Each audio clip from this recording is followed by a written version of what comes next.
Política local. Ivan Gonçalves, Manuel Pisco e Nuno Matias analisam a atividade municipal da região. Ao sábado, às 11 horas, com repetição ao domingo, à 1 da tarde. Bom dia, cá estamos para mais um Política Local com Manuel Pisco, Presidente da Assembleia Municipal de Setúbal, eleito pela CDU, Ivan Gonçalves, Presidente da Assembleia Municipal de Almada, eleito pelo PS, e Nuno Matias, vereador em Almada, eleito pelo PSD. Manuel Pisco e Nuno Matias já estão connosco aqui em direto, cumprimento os dois, bom dia. Estamos apenas à espera que chegue também Ivan Gonçalves, que se deve juntar dentro dos próximos minutos aqui ao grupo. E para a edição de hoje temos 3 temas: as eleições nos Estados Unidos, cujos resultados se conheceram esta semana, os aumentos na função pública, que já estão acordados através de um entendimento entre o Governo e os sindicatos afetos à UGT, e, por fim, temos a situação no Instituto Nacional de Emergência Médica, no INEM. Começamos pelo primeiro destes 3 temas, as eleições nos Estados Unidos. Eu começava por Manuel Pisco hoje. Manuel Pisco, estas eleições acabaram por nos surpreender a todos, com uma vitória esmagadora de Donald Trump, quando as sondagens davam um empate e até uma tendência de ligeira vantagem para Kamala Harris, embora dentro da margem de erro, digamos assim. Consegue perceber como é que a diferença de votos, afinal, foi tão grande? As eleições americanas, na quarta-feira, já estavam apurados 295 grandes eleitores para Donald Trump, quando são necessários apenas 270 para ser eleito presidente, e Harris tinha apenas 226 eleitores. É uma diferença muito grande, que ninguém estava à espera. Que explicações é que podemos convocar para ajudar a perceber este resultado? Bom dia a todos. Às vezes as explicações, como dizia o João Pinto, o que é o João Pinto, os prognósticos depois do jogo, fazem-se depois do jogo e assim é fácil. E as explicações, às vezes, depois das coisas acontecerem, também são relativamente fáceis, mas neste caso, provavelmente nem são assim tão fáceis. Porque julgo que o fenómeno dos Estados Unidos não foi compreendido, pelo menos pela imprensa ocidental, que forma a opinião pública do lado europeu, e eu não sei exatamente como é que, a não ser as reportagens que os jornalistas que estão lá nos Estados Unidos fazem de vez em quando, com o sentimento das pessoas, mas nós não percebemos como é que os americanos, o povo americano, as pessoas, veem os candidatos e os partidos, os 2 partidos que há, que são os únicos que ali pesam para termos governo, mas como é que eles percebem a mensagem que os políticos lhe dão? Não temos essa ideia. Mas uma coisa era visível antes das eleições, é que havia um candidato que sabia o que é que ele iria fazer ou em que rumo tem, com a sua imprevisibilidade toda, há noção, toda a gente, nós temos também noção de em que sentido é que ele quer conduzir as coisas. É um candidato que tem um programa de governança lá para os Estados Unidos, tem um programa de governo, que é o Projeto 2025, onde estão contidas um conjunto, então estão ali escritas as orientações que ele se propõe levar por diante, sabe-se o que é que ele quer em relação à política nacional e em relação à política económica, em relação à política internacional. Ninguém chegou a perceber, além do tema do aborto, com a acusação de que, o aborto e a imigração, com a acusação de que o Trump iria retirar os direitos às mulheres, um bocadinho assim, empolado, tirar os direitos às mulheres em geral, era a mensagem que passava, e eu creio que a população americana percebeu que aquilo era um pouco construído, artificial, não é? O que ninguém ficou a saber era quais eram as orientações da Kamala Harris se fosse presidente dos Estados Unidos. O que fazer em relação à economia, ela nunca disse uma palavra. O que fazer em relação às grandes intervenções internacionais dos Estados Unidos, em relação à situação em Israel ou em relação à situação na Ucrânia, ela praticamente nunca disse uma palavra. Não se pronunciou. Quando questionada em entrevistas, em várias, ela fugia às questões, não respondia em concreto. Portanto, era uma pessoa que foi apanhada em andamento, o comboio já estava em andamento das eleições quando ela entrou na substituição do presidente Biden, de facto não fez um percurso desde o início, mas isso não justifica que um Partido Democrático, com um candidato, seja qual for, não tivesse um programa mais ou menos explícito. Mas não havia. O que é facto é que nós cá não o percebemos, não houve nenhuma informação nesse sentido, e julgo que também o povo americano não recebeu. Ou seja, há temas que são incontornáveis. E provavelmente alguns são incontornáveis, o Trump direta ou indiretamente andou a bater neles, que é o nível de vida do povo americano. Nós temos uma imagem completamente distorcida de qual é a qualidade de vida e o nível de vida da população americana.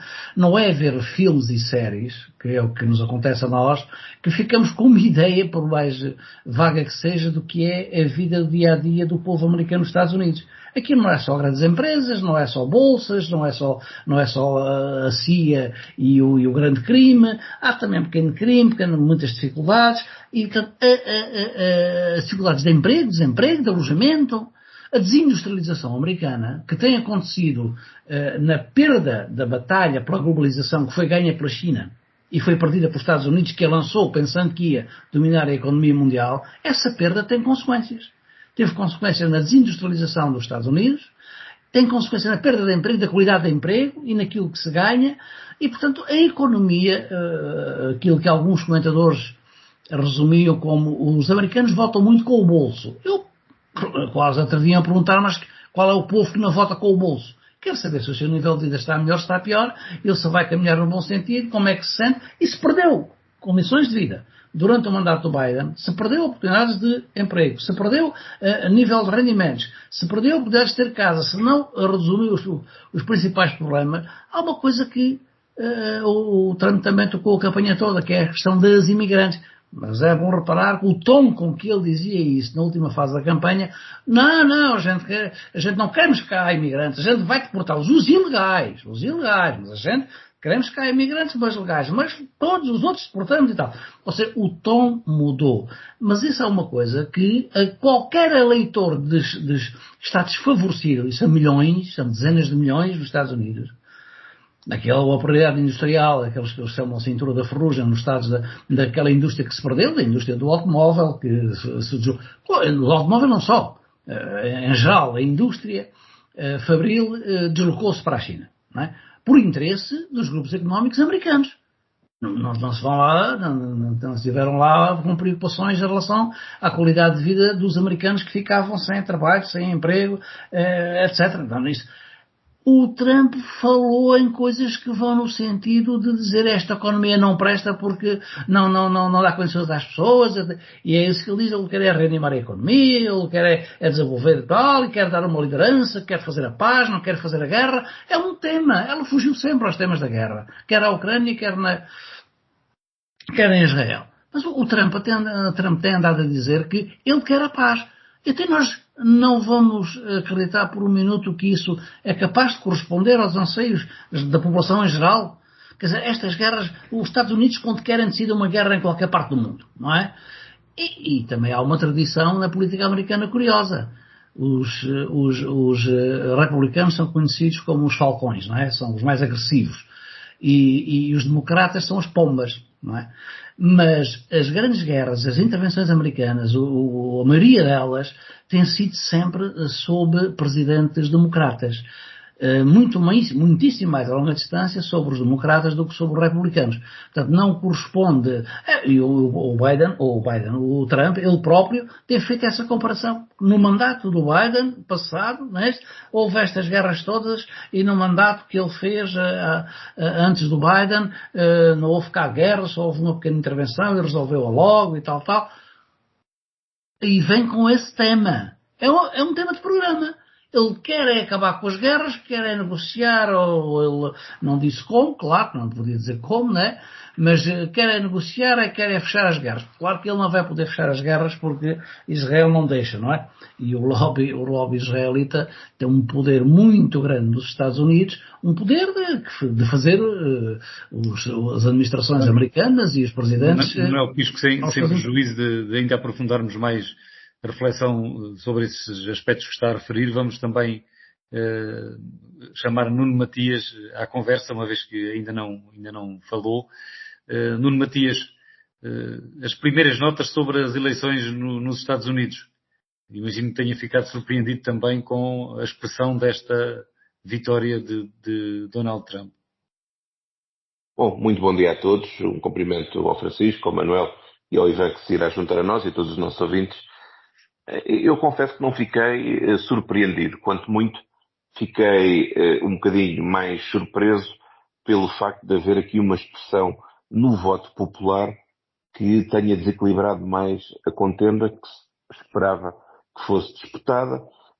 Quem esteja atento, e eu estive realmente muito atento nos últimos meses a todo este movimento e a acompanhar este movimento de pré-campanha e campanha, e havia um dado que quem tenha interesse ou tenha seguido certamente se apercebeu, é que todas as sondagens, independentemente daquilo que era a avaliação das candidaturas, e eu, por exemplo, discordo do Manuel quando diz que a candidata democrata não tinha um programa, tinha, e infelizmente para ela, aquilo que era a percepção do povo americano que votou maciçamente, é que fazia um julgamento do mandato Biden-Harris, porque ela necessariamente é ainda vice-presidente dos Estados Unidos, sobretudo do ponto de vista da economia, mas também em parte com a questão das migrações, mas aquilo que se destacava claramente na avaliação global do ponto de vista de desempenho económico da administração Biden é que havia uma esmagadora maioria que estava não só descrente, estava insatisfeita, como fazia uma avaliação muito negativa e avaliava um decréscimo da capacidade e de pujança económica que estava a prejudicar a qualidade de vida dos norte-americanos. E aí concordo com o Manuel, realmente a América tem uma realidade muito heterogénea, tem ali um conjunto de estados, sobretudo nos chamados swing states, e eu destacaria três: Wisconsin, Pensilvânia e Michigan, que sobretudo por estarem ali naquela cintura muito industrial, foram prejudicados por estes movimentos de deslocalização industrial e económica. Necessariamente, de há 4 anos esta parte, tiveram aqui algumas razões que os levaram a infletir, e foi isso que naturalmente pendeu a balança de forma dramática. E uma das questões que ninguém, e aí eu próprio posso dizer que estou mais surpreendido, que é a questão de, se para mim era evidente que Trump podia ganhar, apesar de eu não ser um apoiante da figura, da personalidade, da forma de estar, mas apesar de tudo revejo-me em parte no seu programa económico. Apesar de tudo, acho que ninguém imaginava que, do ponto de vista do voto popular, houvesse esta esmagadora diferença, que se cifra à volta de 5 milhões de votos, e não é uma diferença de sumenos, e portanto aquilo que seria expectável, que seria uma vitória porventura de Trump, porque os swing states estavam a demonstrar a sua resiliência, que poderia levar, e aquilo que é evidente é que nas sondagens de opinião nem toda a gente quer reconhecer o voto em Trump, e portanto quando se dava essa aproximação, quem acompanha estes movimentos nos Estados Unidos e das sondagens, porventura já desconfiava que os swing states iam correr mal, ou poderiam tendencialmente correr mal. E infelizmente, se calhar para todos nós, isso veio-se a confirmar, e a grande nota que eu queria deixar é sobretudo o dia seguinte, ou seja, vamos conviver com uma administração de Trump que só vai fazer um mandato, a menos que tente, e ele se calhar terá tentações para o tentar fazer. Esperemos que o check and balances dos Estados Unidos não permita mudar eventualmente algumas regras para o futuro, mas aquilo que é verdade é que são 4 anos onde, ainda por cima, com o Senado com maioria e aparentemente também com a Câmara dos Representantes, o processo legislativo fica mais facilitado, e vai ser necessário alguma capacidade de escrutínio para evitar alguns abusos ou alguns desentendimentos em relação àquilo que é o normal de um processo legislativo racional e equilibrado, porque nós estamos a viver um tempo de desafios. Presidente Trump, enquanto candidato, disse que acabava com a guerra de um dia para o outro, e portanto todos nós somos pela paz, como eu espero que ele também seja. A questão é como. É o quê? É obrigar a Ucrânia a dar uma parte do território, abrindo aqui um precedente que é a seguir que país é que vai anexar ou tentar invadir, para ver se na mesma lógica vão buscando de forma fatia a fatia mais algum território para repor fronteiras antigas que entretanto foram consolidadas no direito internacional de outra forma.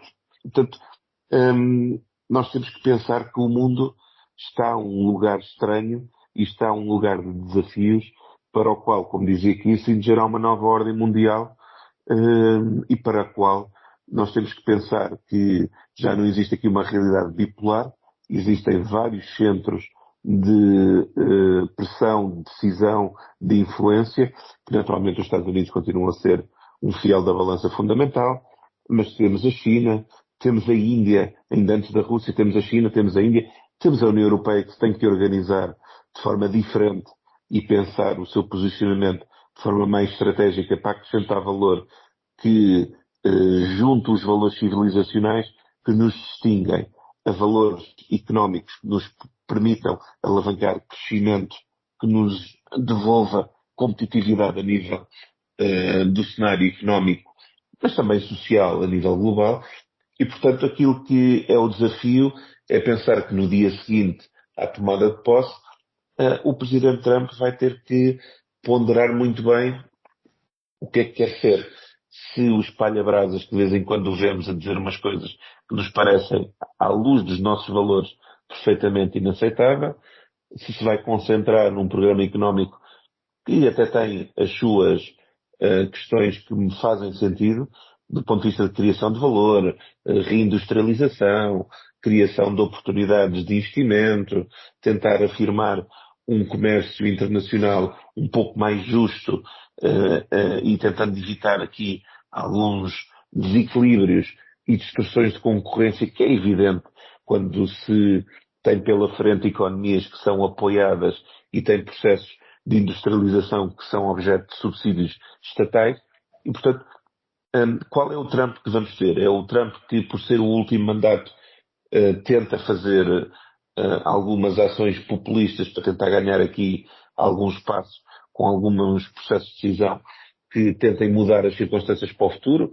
É um Trump que, por ter apenas este mandato, vai tentar fazer alguma história com algumas medidas equilibradas que acrescentem valor à vida dos norte-americanos e com isso também numa pacificação diferente no cenário geopolítico global, porque os Estados Unidos vão continuar a ter vão continuar a ser uma peça fundamental deste xadrez geopolítico, mas deixaram de ser apenas a grande superpotência. Neste momento temos a China quase como credora de todo o mundo, temos a Índia como uma grande pujança de crescimento demográfico, mas também económico, e estamos a ver um cenário onde necessariamente os norte-americanos também têm que se encontrar neste cenário multipolar e onde, no caso, por exemplo, a União Europeia e este bloco civilizacional que nos une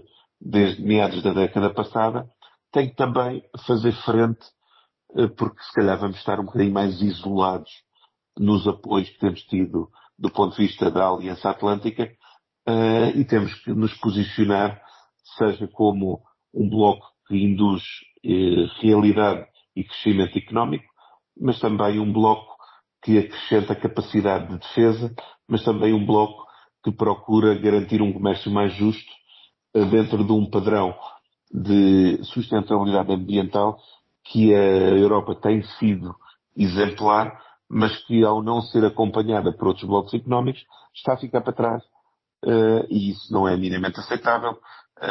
Eu pessoalmente acho que é fundamental que este equilíbrio de transição energética e de defesa do meio ambiente seja conseguido e seja prosseguido, mas temos de ter a noção que isto tem que ser um esforço coletivo do planeta.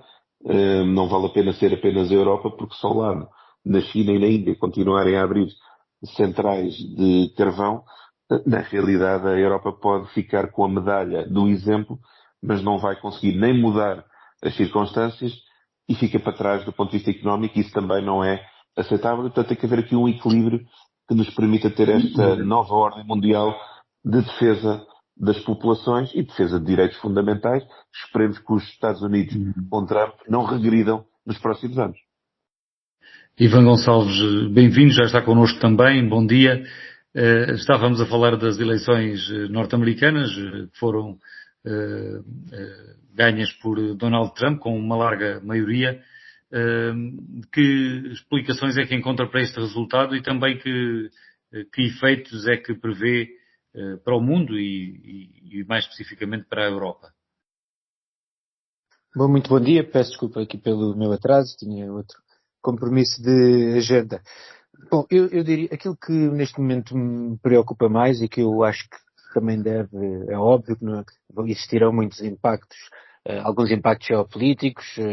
Também já sabemos que Trump diz poucas verdades, ou melhor, diz muita coisa e nem sempre o que diz é aquilo que faz, isto em todos os sentidos, e portanto nós não sabemos qual é que será a sua política relativamente à Ucrânia, à guerra na Ucrânia, à questão da invasão russa, à questão do Médio Oriente, aí podemos ter uma maior perspectiva e nada disso são boas notícias para a Europa. Eu penso que era disso que o Nuno Matias também falava, sobre o papel que a Europa terá que ter para se defender, no fundo para defender o seu território, porque sabemos que essa não é uma das prioridades de Donald Trump. Mas eu confesso que aquilo que me preocupa, que me suscita maior preocupação e que eu acho que deve exigir uma maior reflexão no campo político no qual eu me insiro, no campo político dos progressistas, e aqui também abarco aquilo que é o Partido Democrata, é, no fundo, a forma como hoje a política se faz, aquilo que são as aspirações da grande maioria das pessoas, a grande maioria das pessoas que tradicionalmente o Bloco Progressista e até de esquerda tendia a representar maioritariamente, e aquilo que vamos vendo hoje um pouco por toda a Europa é que grande parte destas classes médias se sente representada por estes líderes autoritários que põem a democracia de parte, que muitas vezes que têm uma relação com a verdade que é dúbia, e que no fundo há uma desvalorização daquilo que são princípios de tolerância, de democracia, de solidariedade, que há umas décadas seriam fundamentais para a coesão da nossa sociedade e que neste momento parecem estar em decaimento. E parece-me que, olhando até para o que se passa, não só para os Estados Unidos, mas para aquilo que se passa um pouco por todas as democracias ocidentais, acho que há uma reflexão que todos nós também temos que fazer sobre o caminho que estamos a seguir, as propostas políticas que têm vindo a ser seguidas, e qual é que é a melhor forma, no fundo, de recuperar a confiança das pessoas. É óbvio que as circunstâncias não são iguais em cada um dos locais, ao mesmo tempo em que tivemos esta ascensão dos partidos de extrema-direita na última década. Por exemplo, em Portugal houve uma maioria absoluta de um partido de centro-esquerda, em Espanha a esquerda também governa, mas enfim, nós conseguimos perceber que não é esse o ar do tempo. E acho que há uma reflexão que deve ser feita com muita humildade, no sentido de perceber qual é que é o caminho que se deve seguir, sob pena de a política, como nós a conhecemos e conforme foi os blocos que foram criados, os blocos políticos que foram criados a seguir à Segunda Guerra Mundial, que estão em perda, mas que sejam completamente substituídos por esta política que eu acho que não traz nada de novo, que é muito mais feita de soundbites, de meias-verdades e no fundo, de cortinas de fumo, que o que pretendem é ir alimentando narrativas muitas vezes artificiais, mas que parece que vão dando resposta àquilo que são as necessidades das populações. E depois há aqui alguns contrastes, só mesmo para terminar, que eu acho que nós também temos que pensar, sobre os quais temos que refletir, porque embora nos Estados Unidos eles tenham uma dimensão diferente, mas nós sentimos também cá. A diferença, por exemplo, o maior diferenciador de voto na Europa já é hoje também a questão do género. Os homens votam mais à direita, as mulheres votam mais à esquerda, embora depois nos Estados Unidos também já sabemos, isso não se traduziu numa vitória de Kamala, mas a questão põe-se exatamente essa, é que as mulheres votam mais no Partido Democrata e os homens mais no Partido Republicano. Na Europa está a acontecer exatamente o mesmo. E as populações do interior ou dos meios mais rurais votam mais neste tipo de partidos.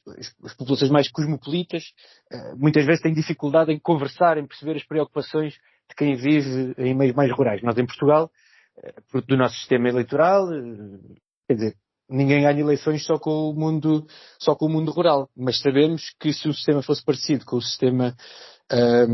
sistema americano, se calhar os resultados também seriam uma surpresa, porque há de facto, e obviamente a desertificação do nosso interior é muito diferente daquela que existe nos Estados Unidos. Agora, as causas são as mesmas, é aqui que eu quero chegar. As causas são as mesmas, os problemas não são muito diferentes, e têm naturalmente consequências diferentes consoante dos sítios onde estamos, mas é preciso perceber a sociedade que estamos a criar.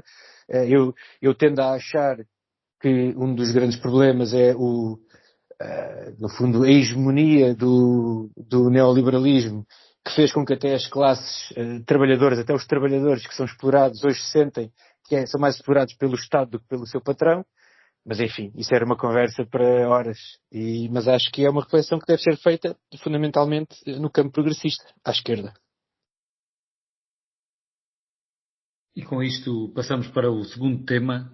Se quiserem dizer ainda mais alguma coisa sobre as eleições americanas, alguma pequena nota a mais na próxima ronda, porque já vamos com 26 minutos de programa. E o segundo tema são os aumentos na função pública. O Governo assinou um acordo a meio desta semana com os sindicatos da UGT para aumentos a 4 anos. É um acordo a 4 anos. O Primeiro-Ministro diz que se trata de uma reforma estrutural. Eu começava agora por Nuno Matias. Acredita que este acordo é suficiente para se perspectivar um período de paz social na administração pública, na função pública, apesar de a Frente Comum de Sindicatos, da CGTP, estar fora deste acordo? Bom, em primeiro lugar, um comentário que é uma evidência, é que a CGTP, que eu me recordo, nunca assinou qualquer tipo de acordo de concertação social, porque parece-me que o seu objetivo é mais de contestação do que de concertação. E, portanto, parece-me que aquilo que há a destacar é o facto de haver aqui um conjunto de atores, seja do lado dos patrões, seja do lado dos sindicatos e dos trabalhadores, seja do lado das estruturas patronais, seja do lado das entidades governativas, que há aqui um esforço de concertação para garantir um princípio de paz social que começa neste acordo de médio e longo prazo para as atualizações salariais, mas que tem tido também tradução direta nos acordos que têm havido num conjunto de classes que estavam prejudicadas e que vinham disputando um conjunto de reivindicações legítimas e que têm sido objeto de acordos setoriais e que, portanto, na conjugação percebe-se que há aqui um esforço significativo para gerar, por um lado, a paz social, por outro, capacidade de não induzir conflitos que geram também paralisações que põem em causa o serviço público, e esse esforço que está a ser desenvolvido pelo atual governo parece-me que é de destacar. Não é, se calhar, por acaso, que se vê nas sondagens e no estudo de opinião uma esmagadora maioria a evidenciar isso mesmo, a avaliar pela positiva este esforço e este princípio de governação que procura trazer paz social para garantir maiores fatores potenciais de desenvolvimento das atividades sociais, económicas, necessariamente também para haver aqui uma lógica de serviço público que se robustece a partir do momento que quem está nesse serviço público se sente mais valorizado e se sente mais acompanhado. E aliás temos o exemplo da situação do INEM, onde, apesar de sabermos que há um problema grave de falta de recursos, houve também o reconhecimento por parte dos representantes dos trabalhadores que têm havido disponibilidade para conversar e sem prejuízo de terem feito um anúncio de greve às horas extraordinárias, apesar de tudo, este processo também está a ser desenvolvido com respostas e incremento de respostas que acrescentam também forma de trazer, lá está, a paz social. E o que é que isto significa que para mim é fundamental? Temos aqui um princípio de funcionamento mais normal do nosso dia-a-dia, mais alavancado em princípios onde se procuram criar pontes antes de criar muros, e é assim que tem que existir. Sabemos que o quadro político exige este diálogo permanente, não só entre as forças políticas que têm representação parlamentar, mas também, e isto deve ser a todo o tempo, e em qualquer governo e em qualquer cenário, a capacidade de criar pontos com a sociedade civil e com os seus representantes para que se possa fazer uma avaliação construtiva das situações e possa haver uma dialética positiva que permita construir soluções que, por um lado, permitam reter os recursos humanos, neste caso, no serviço público, que garantam que há forma de organizar esse mesmo serviço público de forma mais eficiente para evitar situações dramáticas que por vezes fomos testemunhas ao longo dos últimos anos e que não se resolveram ainda na plenitude, sejamos honestos. Portanto, era impossível em poucos meses pensarmos que de repente se conseguia transformar um conjunto de problemas estruturais em soluções milagrosas. Portanto, ainda há muito caminho a ser feito, mas é importante destacar pela positiva, primeiro, a vontade de fazer estas pontes, segundo, os acordos que vão sendo firmados e desta vez com a UGT, no sentido de criar aqui um patamar de atualização contínua, e já vimos também, no caso do salário mínimo, até acima daquilo que estava inicialmente projetado, o que só nos deve deixar satisfeitos porque há a sensibilidade de cada governo de procurar ouvir e criar pontos com os trabalhadores e com as suas entidades, mas também criar aqui um patamar de desenvolvimento que permita começar a ter aqui bases para que possamos crescer mais do ponto de vista económico, porque não vale a pena dourarmos a pílula, nós só vamos conseguir ajudar as pessoas se criarmos riqueza a montante, porque de outra forma vamos criar aqui patamares onde em algum momento vamos ter que subir impostos para financiar este tipo de despesas. E esse não é o objetivo. O objetivo do atual governo, e bem, é baixar a carga fiscal, mas ao mesmo tempo tem que se criar riqueza e valor para continuar a manter, por um lado, o serviço público e, se possível, a melhorá-lo em vários níveis onde nós sabemos que há problemas estruturais que ainda não se resolveram. Eu é que tinha o microfone desligado, liguei agora e confesso que já não sei se me chegaram a ouvir e se desliguei depois ou se não ouviram mesmo. Mas estava a dizer, passávamos agora para Ivan Gonçalves e a perguntar-lhe como é que classifica este acordo entre o Governo, assinado mesmo pelo Primeiro-Ministro, e os sindicatos da UGT para os próximos 4 anos na função pública.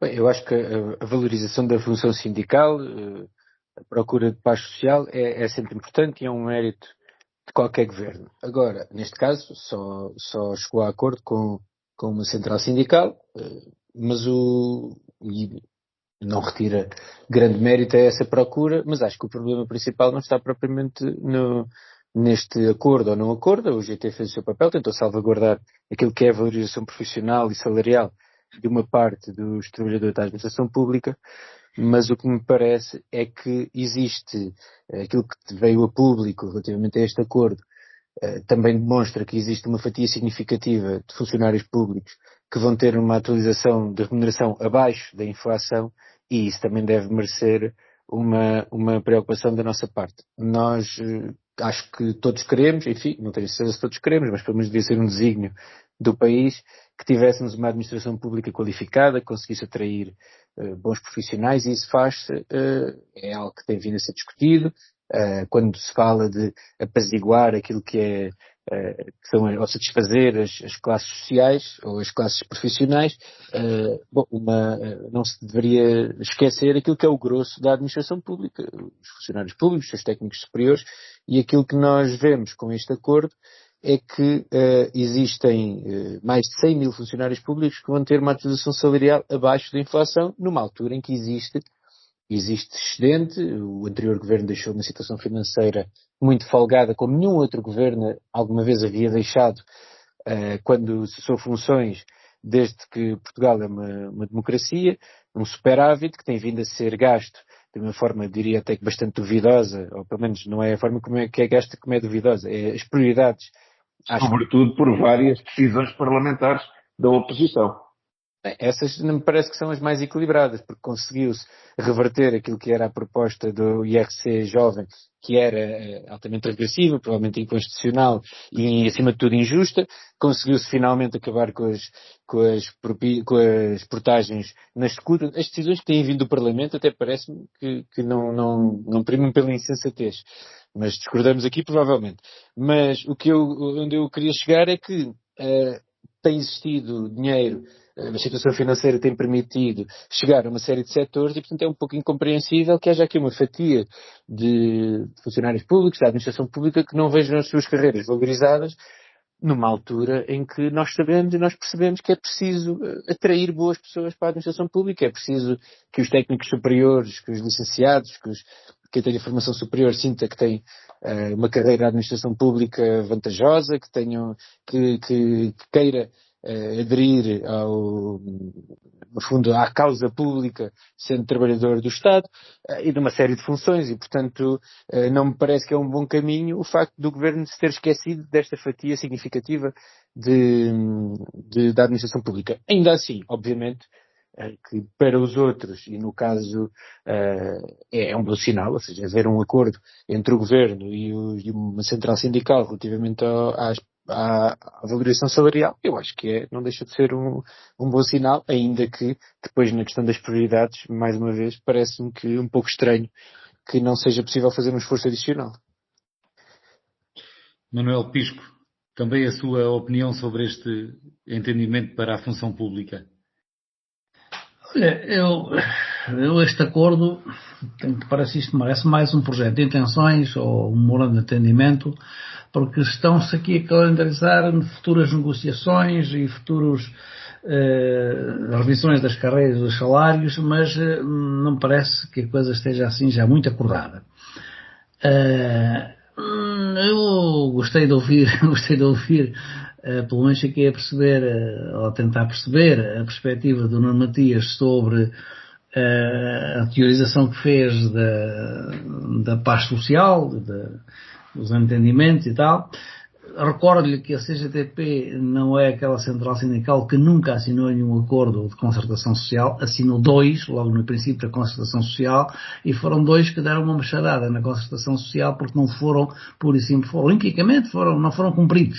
Não foram cumpridos logo os primeiros 2 ou dos primeiros que a CGTP assinou. A partir daí, entendeu a CGTP que não valia a pena estar a ceder sistematicamente, fazer acordos de cedência na perda de níveis remuneratórios e de condições salariais, e então, se houvesse um mínimo satisfatório, assinaria, se não houvesse, não assinaria, e nessa posição se tem mantido ao longo dos anos. E é isso que justifica, é isso que explica, aliás, porque é que o poder de compra das famílias portuguesas se tem mantido a níveis tão baixos e não tem evoluído, não tem recuperado terreno em relação à tal média europeia. No que estamos agora aqui em frente para o ano que vem, para já temos aqui um acordo de que se vai acordar para prazo de 3 anos até 2028.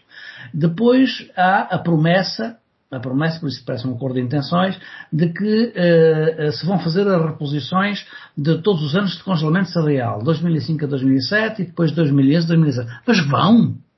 O Governo vai fazer isso? Nós não vemos, para já, para 25, não há nada no Orçamento de Estado, na proposta que está em debate, aponta nesse sentido. Vai-se fazer a recuperação de todos os anos de congelamento, progressão nas carreiras que foram feitos nestes 2 períodos. Em concreto, é isso que vai acontecer? Eu tenho algumas dúvidas. Não vejo no orçamento nada de concreto que aponta que estão os meios para fazer uma coisa dessas. Independentemente daquilo que seja a revisão das carreiras, porque a revisão das carreiras pode ser positiva ou negativa. E, portanto, os sindicatos estão agora a assinar que reveem as carreiras sem saber como, não percebo como é que conseguem assinar um acordo de revisão de carreiras assim. Sim, não sabem. É com mais escalões, é com menos escalões, com tempo de passagem. Portanto, é para rever no futuro, para rever nos próximos anos. E acordam rever. Está bem, mas isso não é acordo nenhum. Porque só quando souber em condições é que as carreiras são revistas, é que se fica a perceber. O Ivan referiu aí aqueles 111 mil trabalhadores que ficam com o poder de compra prejudicado, ainda mais. Aquilo que está apontado pelo Governo para os mínimos é que, em relação ao salário mínimo nacional, que em 2025 será de 870 euros, na função pública, o salário mínimo da função pública será de mais 8,41 cêntimos. É uma recuperação do poder de compra e das condições de vida dos trabalhadores da função pública. Parece-me coisa muito, muito pouca. E depois é a continuação deste estratagema de negociar com os sindicatos e tentar enganar os sindicatos, e essa é uma das razões porque também a CGTP não cosicina, sempre quando a inflação está em tendência de descida, negocia-se com a inflação prevista para o ano que vem. Cuidar de colmatar ou de compensar a inflação mais elevada que se verificou no ano anterior ou no ano que está em curso, isso esquece. Perdeu paciência, olha, perdeu-se poder de compra com a inflação, que afinal foi negociada em valor sempre mais baixo, sistematicamente mais baixo do que a inflação verificada. Portanto, esse truque leva sempre a uma sucessiva perda de poder de compra dos trabalhadores que não tem justificação. Quer dizer, se a negociação é séria, tem que de facto acabar com esta tentativa de enganar as pessoas, porque as pessoas depois sentem que o nível de vida está pior, que não têm condições para ter um nível de vida adequado e para responder às necessidades que têm também de sustentar os filhos, que cada vez mais estão dependentes dos ordenados dos pais. E para acabar com a questão da teoria da paz social, não é? Dessa pacificação toda, já no dia 9 parece que já estão a ser marcadas manifestações de protesto contra esta negociação. Esta dita negociação, não é? Portanto, não sei se por a gente dissertar algumas coisas em abstrato sobre a paz social, concorre para essa paz social. A paz social, tenham paciência, os trabalhadores não têm diversão nenhuma em virem para manifestações para Lisboa, para a Assembleia da República, ou para um lado ou para o outro, ou junto às câmaras, ou na cidade. Não têm nenhum prazer nessa diversão. Custa-lhes dinheiro, custa-lhes dar-lhes incómodo. São pessoas como as outras. Os trabalhadores são pessoas, não são outra coisa regimentada pelos partidos políticos, como alguns gostam de sacudir a água da capote. E são regimentados pelo PCP e são todos mobilizados. Não, são pessoas que têm dificuldades de vida. E quando têm dificuldades de vida têm que dizer que assim não pode ser e que tem que se tentar outras soluções.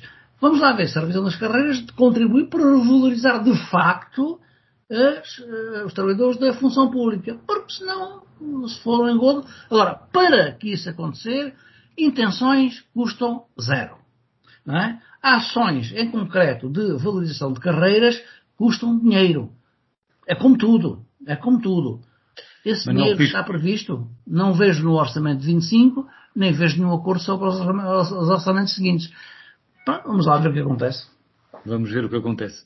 E passamos para o último tema de hoje, a situação no INEM, no Instituto Nacional de Emergência Médica. Há uma greve a decorrer às horas extraordinárias e têm vindo nos últimos dias a ter lugar, a acontecer mortes, alegadamente por falta de socorro, e têm vindo a crescer. Na altura em que estamos a gravar o programa já iam em 4 mortes atribuídas à falta de socorro.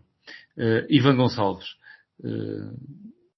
como é que interpreta estas notícias, estes acontecimentos sobre o que está a acontecer no INEM? O novo presidente do INEM e também o atual governo dizem que há falta de profissionais neste instituto. Faltam cerca de 40 profissionais nos centros de atendimento, diz o presidente do INEM, que anuncia também que há um esforço para criar um sistema de triagens de emergência para chamadas e de uma forma mais automática. E, além disso, também se soube a meio desta semana, o Governo aprovou, em Conselho de Ministros, a contratação de 4 meios aéreos para o INEM, pelo valor de 98 milhões de euros. Como dizia Ivan Gonçalves, qual é o seu comentário? Bom, eu acho que aqui esbarramos naquilo que falávamos há pouco, ou melhor, não esbarramos. Há aqui um gancho exatamente com o tema anterior, ou seja, segundo parece, um dos grandes problemas do INEM tem a ver com a atratividade das carreiras, tem a ver com a dificuldade, com a não contratação de pessoas, com o não investimento em recursos humanos e também com a dificuldade de reter profissionais. Ora, até porque não são propriamente profissões, não estamos a falar de funções que sejam bem remuneradas e que tenham propriamente, se quisermos usar uma terminologia mais simples, que tenham uma vida calma, não é? São profissionais da assistência de emergência e, portanto, entre muitos outros. Mas pronto, estamos a falar, no fundo, de uma função ou de funções que são essenciais e que são especializadas e que envolvem um nível de dedicação que é muito alto. E, portanto, aquilo que se exige aos poderes públicos, neste caso ao Governo, que está em funções, é que cuide de garantir que o INEM tem os recursos materiais e humanos para fazer bem a sua função.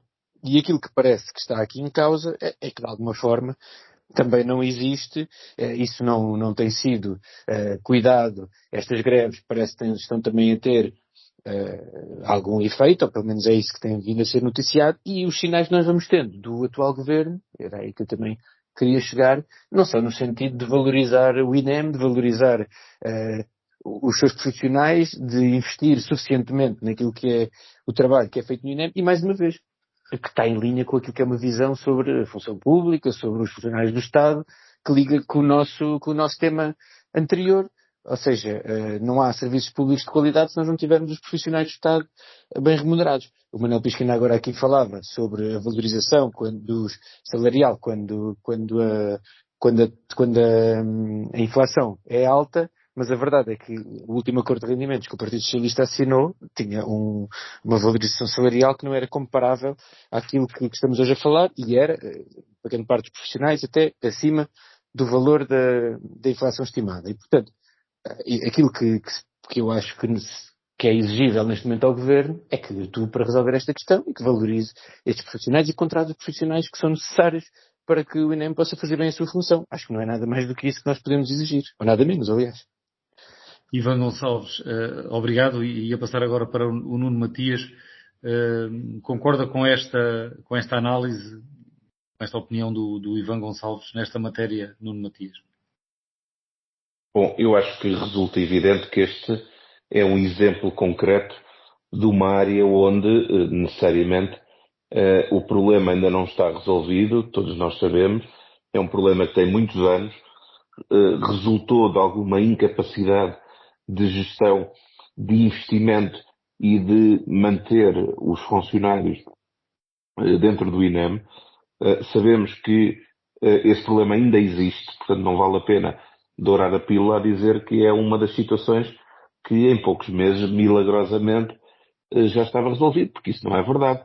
Sabemos que existe e, infelizmente, quando alguma coisa ali falha, como estamos a falar da saúde e da vida das pessoas, porventura às vezes pode chegar a uma situação limite onde aconteça algo que não é todo desejável, que é alguém sofrer ou ser penalizado por alguma incapacidade de resposta. E por isso, parece-me que o atual governo anda bem quando, por um lado, tenta começar a tratar da capacidade de reter as pessoas ou chamar novos quadros para o INEM, anda também bem quando anuncia um reforço nos investimentos, falou nos helicópteros, falou também na questão da triagem de emergência para tentar minimizar estes riscos que possam pôr em causa a vida das pessoas, mas não há que deixar de reconhecer que ainda é um problema latente, que ainda é um problema que existe, que ainda é um problema que não foi resolvido, mas eu penso que quem de bom senso olha para estes problemas percebe que são problemas que em 6 meses ou em 7 meses não se conseguem resolver automaticamente, porque há aqui um conjunto de aproximações, para garantir a paz social por um lado, mas também os métodos de organização e capacidade de resposta por outro, que não se consegue fazer tudo em tão pouco tempo e ao mesmo tempo sabendo nós que havia aqui uma bateria de áreas setoriais onde havia graves problemas operacionais. E, portanto, parece-me que o cidadão, se começar a encontrar novas respostas e se os profissionais que estão, neste caso no INEM, perceberem que há, por um lado, um governo que quer falar com eles, com os seus representantes, quer reconhecer que há aqui um problema que tem que ser resolvido. Há aqui uma capacidade de retenção de talento e de profissionais, neste caso no INEM, que deve ser reforçado. Sabemos que é uma área que envolve uma dedicação diferente, envolve uma preocupação muito mais presente em relação às situações de emergência. Peço-lhe para concluir, para termos também aqui uns minutos para o Manuel Pisco. Sobretudo para destacar isto, é que este governo também aqui está a procurar criar as pontes que são fundamentais para começar a resolver os problemas estruturais. Manuel Pisco, no seu entender, como é que chegámos a este ponto no INEM? É uma coisa que se vem acumulando há muitos anos? É agora da greve às horas extraordinárias? A causa imediata será a falta de pessoal. A causa real é que parece que falta metade dos efetivos que deviam estar no atendimento do serviço de emergência nos centros de orientação de doentes urgentes. Faltam metade, mas faltam metade há muito tempo. Esta questão como o Nuno Matias agora estava a dizer, do governo pensar que começa tudo a ser governado a partir do momento zero em que entra em funções do novo governo, isto é uma coisa que não tem acolhimento a lado nenhum, na nossa cabeça não pode ter. As coisas estavam a funcionar, tinham uma gestão, e agora o governo que entra tem que continuar essa gestão e remendar num lado, remendar no outro. Não pode, a respeito de tudo e de nada, dizer que é preciso tomar aqui as medidas estratégicas,